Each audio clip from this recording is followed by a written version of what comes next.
Saddington for an earlier service, a 9 o'clock service.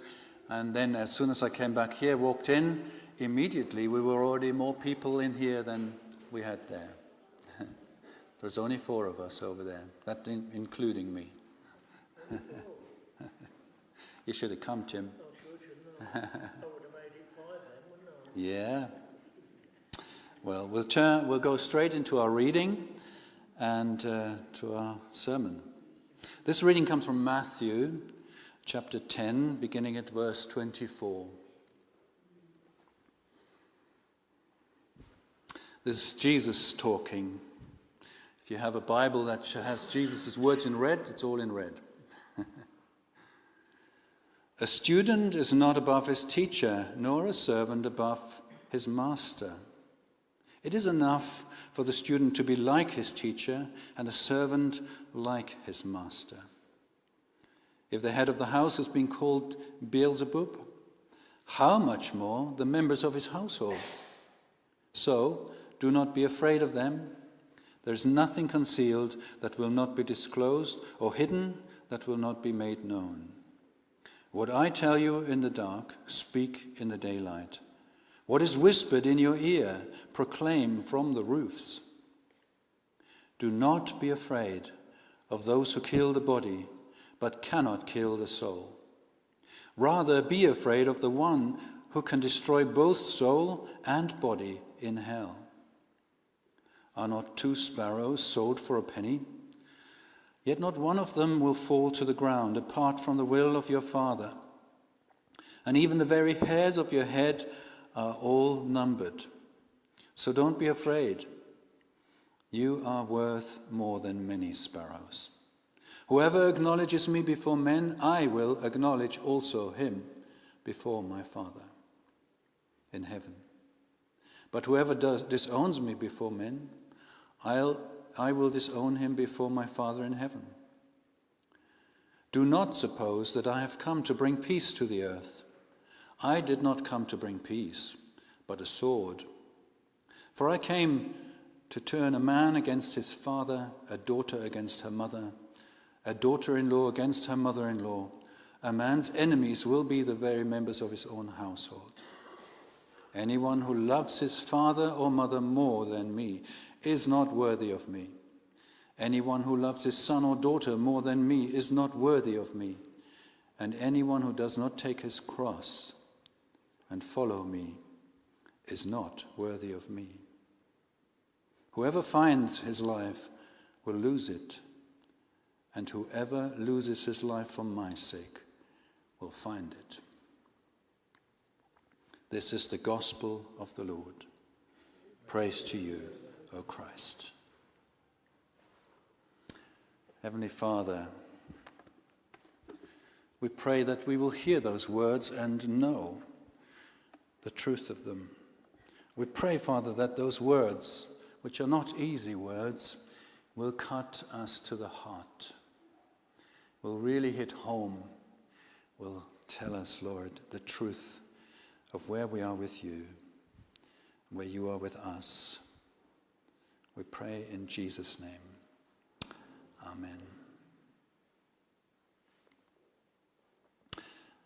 We're in trouble. Yeah? Are we? We're in trouble.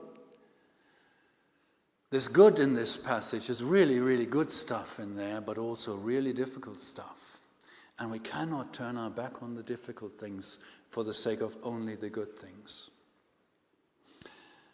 It's our tendency to gloss over some of these things that are difficult. And yet I think they are the most precious things. Because in everything that is difficult, when it comes to God teaching us his ways and about himself, everything that's difficult is really the best, I think. Now that's a very strange attitude to have, isn't it, probably? That I look at the things that are difficult as best. Every test you face, every hardship you face, turn it into gold. Let it be the refining of God of your life. Let him make you pure and holy and mature in your Christian faith and refine you. Jesus tells us that in another place that Or is it Paul who writes about that? We are children and every son gets disciplined, and discipline is never easy at the time, but afterwards bears a harvest, a fruit of righteousness. So it starts off by saying a student isn't above his teacher nor a servant above his master, which is very obvious, but it's real as well. It contains two things. It says you have a chance to become so much like your master that they can't distinguish that you're the servant. Every servant of God, every servant of Jesus has the chance to become so like him. It's the greatest calling we have. And do what he did. That's our calling and our opportunity. And it says, you can't be greater than him. Well, that's okay, isn't it? If we become just like him, well, it would be good. Would do me fine. Would it do you fine? But then he goes on and says, so the way they treated me, therefore, your master, your teacher, and your students and servants are following, the way they will also treat you. So therefore, if they called the head of the house, which is Jesus, of course, if they called him the devil, which is what Beelzebub means. Beelzebub was a Canaanite deity, and everything that is a foreign god, not our God, everything that's an idol is actually a demon. That's what the Bible teaches. And so in the days of Jesus, using this word, this name for a Canaanite deity for Jesus, meant they were calling him the son of the devil. And if they treated him like that, they will treat his servants like that. Have you ever been treated like that? Have you been called like you're of the devil? I wonder why they don't. Is it perhaps because we're not quite like him yet? They don't see us so closely connected with him. I don't know. I wouldn't want to be the judge of that. But certainly, the name has a meaning as well. The most likely meaning of this name is Lord of the Flies. Now, you and I, we've been given the same authority as Jesus walked the earth with. And we can trample the enemy. We can overcome the enemy. Just don't let him rule over you by sinning. And so very, very often when I'm getting really troubled, I just say, don't bother me. Don't bother me, fly. Buzz off, Lord of the Flies. There's a lovely line in Bug's Life. Don't bother me. Buzz off. Anyway, but that's a bit derogatory. But that's the kind of authority we do have. We must never be impressed by evil or darkness. But equally, we should not be surprised if they treat us the same as they treated Jesus. If they reject the truth that we stand for or that we proclaim, then they're just treating us like they did treat our master, whom we're following. And this is why Jesus says, nothing that's now hidden, nothing that's now concealed will remain concealed. So if you're suffering in silence, if you're taking some suffering from circumstances or the way people treat you or the way things don't work out, and you're suffering in silence, that will be shown one day that you did, and how you dealt with that, how you allowed it to refine you and strengthen you, make you more like him. But equally, anything that you're trying to hide and you think nobody will ever know because it's just totally hidden, he says, well, it will be declared from the rooftops. Would you like that? Your deepest secret, the thing that most embarrasses you, the thing that ruins your reputation, if anybody knew about it, would you like that to be declared from the rooftops? Well, if you don't, then better not have any of those things. That's the only remedy, because Jesus is saying it will be.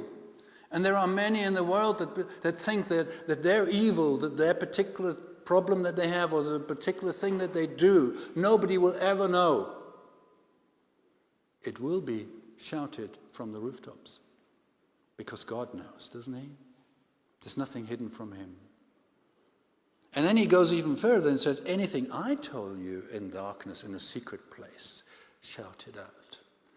So if he speaks to you about the state of your family, if he speaks to you about your own life, deal with it quickly. If you don't want it to get out there and be shouted. And then he goes on to something really important that we need to hear. Do not be afraid. So I think fear goes when we're right with God. We should rightly fear him. We should stand in awe of him. And this is what this is about. So don't be afraid of the one who can kill your body, can harm you in any kind of way. Don't be afraid of them, because in comparison to your relationship with God, it's nothing. Don't be afraid of them. Rather be afraid of the one who can destroy both soul and body in hell. Now Jesus is speaking so plainly here and saying, rather fear God. Because he's the only one. You see, the devil has no such authority over you. He's only got any authority that you give him by giving in to temptations. That's any authority he has. A fear that comes upon you, darkness that comes upon you, he has only got a legal right to do so if somewhere in your life there's been an opening for that. Or sometimes we're not actually guilty of anything. Sometimes it's influences from the outside that we've given into. Or even in our family line sometimes. He doesn't fight fair. But do not be afraid. And then Jesus wraps this whole little bit up where he talks about fear him who can throw body and soul into hell and destroy it there. Fear him. He wraps it up by don't be afraid. Even the hairs of your head are numbered. He knows you so well, better than you know yourself. I have no idea how many hairs I've got on my head. Some of us have fewer than others. But he knows us so well. And he's able, therefore, to watch over us and understand us and know us. So don't be afraid. You are worth more than many sparrows. So if he knows the sparrow that falls from the sky, every little bird, every little chick that dies, he knows about it, how much more can he look after us if we put our trust in him? So that's the context in which we can understand the fear of God. Understand that it's really serious to sin because you can end up in hell. It's really serious to turn your back on God because you can end up in hell. And you know, this is exactly, I believe, why Jesus had trouble with some people, because he spoke so clear and plain. He would call he would call God Father. He would forgive sins. Who can forgive sins but God? And if we do the same kind of thing, because he's given you and me authority to forgive, we might actually get into the same treatment as he got into. And then something again that is both positive and difficult. He goes on to say, whoever acknowledges me before men. And I believe he means that in the context of don't be afraid of those who can kill you. I believe that's the context. Don't be afraid of those who can kill you. They can only kill your body. They have nothing else to do. Don't be afraid of them. If you acknowledge me before men, these kind of people that will persecute you and call you the devil or whatever else, and malign you and hate you, acknowledge me before them. I will acknowledge you before my Father in heaven. Isn't that beautiful? And I've been in situations at work before when I was working in a hotel, and I just told somebody, oh, Jesus is so amazing. And they said, well, how do you know? And that gives me an opening. And then I feel so good about myself, because that very moment when I said, I belong to him, I serve him, he's amazing, I love him. That very moment, Jesus said, he's ours, Father. He belongs to us. He's acknowledged me before men, and therefore that very moment, every time you acknowledge Jesus before men, just imagine him acknowledging you to the Father and saying, Father, yes, that's one. Isn't that amazing? But then at the same time, if you're fearful, if you shrink back, if you think the gospel isn't reliable enough, if you're unsure about whether to stand on this rock and build your life on it or not, and when you deny him, and Peter did, and found forgiveness, didn't he? Peter found forgiveness because he had such remorse afterwards, after he denied him. There's always forgiveness, but let's not just assume. Because when we deny him, he will disown us before our Father in heaven, his Father. And then he goes on and tells us in the same context that we will face opposition and we better acknowledge him in the midst of it. In that same context, he goes on to say, don't suppose that I've come to bring peace. And I think we're living under that misconception that wherever Jesus is going to be with us and we with him, it's going to be lovely and peaceful and beautiful and love. God is love, isn't he, after all? No, God is just as well. God is a consuming fire as well. His love and his holiness is consuming. So he says, I didn't come to bring peace. And it's kind of those, I always think we have two hands for a purpose, two eyes, two ears. We can hold things in tension. They're both true. There's an incredible peace that comes into your life when you know him. There's an incredible peace that covers you in every situation when you walk with him, when you're close to him, when you face opposition, no matter what you face, no matter what trial you face, no matter what difficulty you have with anyone or anything.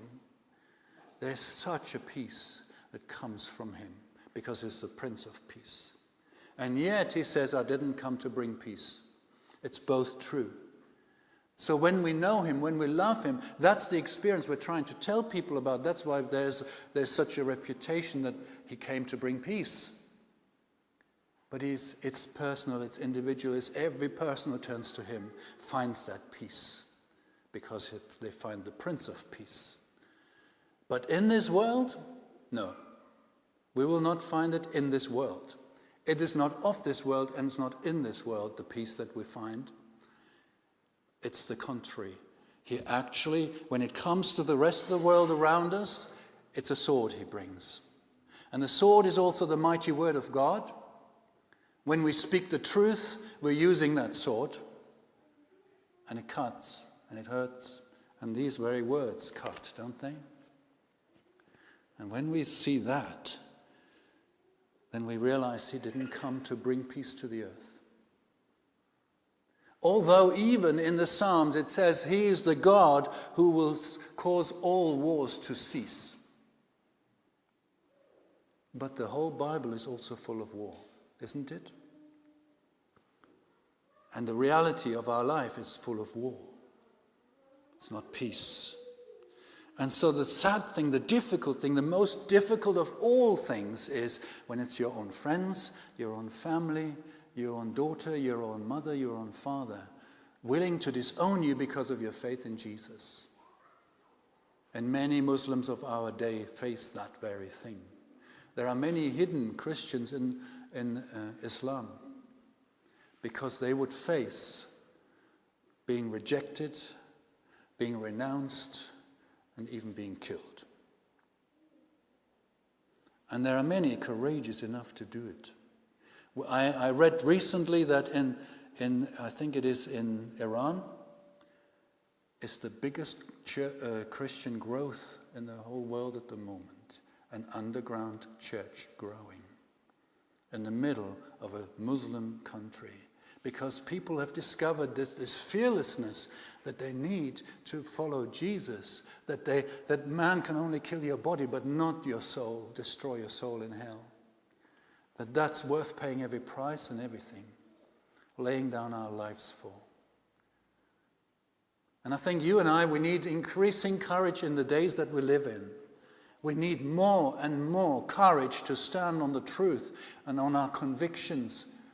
And when we doubt and struggle and find difficult issues that the world tells us you must be wrong, that can't be God, we've got to go back to the Word of God and take the sword and make that our foundation. Not what anybody else thinks, because in the end it matters only what God thinks about us, doesn't it? And the beauty of what we can receive is indescribable. Paul says our present sufferings are nothing compared to the glory that will be revealed. Absolutely nothing, no matter what we might suffer. And Paul really bore the marks of an apostle. And the marks of a real apostle is stripes and wounds and scars and deep pain, imprisonments, everything he faced. He said it's nothing compared to the glory that will be revealed. That's what we need to hold on to. So Jesus says, anyone who loves his father or mother more than me is not worthy of me. Test your heart. Who do you love most? Or your daughter or your son, daughter-in-law, son-in-law, child? And if it means there's a choice, what will you choose? Anyone who doesn't take up their cross, which means a death sentence upon us, is not worthy of me. Wow. Whoever finds his life in this world, in this life, whoever finds his life will lose it. So in other words, you can gain the whole world. You can be as famous as you would like to be. You can be as rich as it's possible. But you lose your soul, you forfeit your soul. What's that worth it? So if you gain your life, you lose it. But whoever loses his life for my sake will find it, Jesus says. And so the best way to live is dead. Say, it's no longer I that lives, it's he who lives in me. He lives through me. He is the one that makes me strong enough to see through every difficulty, every problem. I'm going to lay it all down. My reputation, it's in your hands, Lord. My health, it's in your hands, Lord. Whether people love me or hate me, it's in your hands, Lord. Just want you. Let it be on earth as it is in heaven. So to summarize, don't be afraid, be fearless. Only fear the possibility of failure when it comes to our relationship with God. Acknowledge Jesus wherever you go, in every circumstance, at home, outside of home, if it's easy, if it's difficult. Make sure you acknowledge him and he'll acknowledge you. Love the Lord your God with all your heart and trust that he's got you covered. Don't see your own family or your friends turning against you in anything that's to do with the scriptures, with the Word of God, with Jesus, as a failure. It's not a failure. It's not the measure of success. Be willing to lay down everything, carry the cross, a daily death sentence. And let's stop proclaiming a gospel that is soft and kind only. I finish with this story, which comes from Israel's history. When they were coming out of Egypt, where they were slaves, they were cornered by Pharaoh's army because he changed his mind and chased them with his army. I assume he was sort of at the head of his own army in a chariot. And they cornered them by the Red Sea, and there was no escape. And they cried out to God and cried out to Moses. And God protected them from this army by forming a wall between them and the Egyptians. This wall protected them, but it had interesting properties when God became their shield. On the one side, on Israel's side, it gave light, it gave life, it gave warmth. And the other side of the very same wall of God that he protected them with, It was darkness to the Egyptians. Can you imagine an army that is pursuing a people that have not trained in warfare? They were slaves, pursuing them, and then their God stands before you, and all you see is darkness. That's the same as the gospel. The gospel brings light to those who receive it, brings life, brings warmth, brings everything, brings peace. It brings darkness on the other side to those who don't. It's not a gospel that just says it's okay, it's good. It's a gospel of repentance. It's not a gospel of affirmation, of everything is okay, but it's a gospel of repentance. And then he dealt with everything. Amen.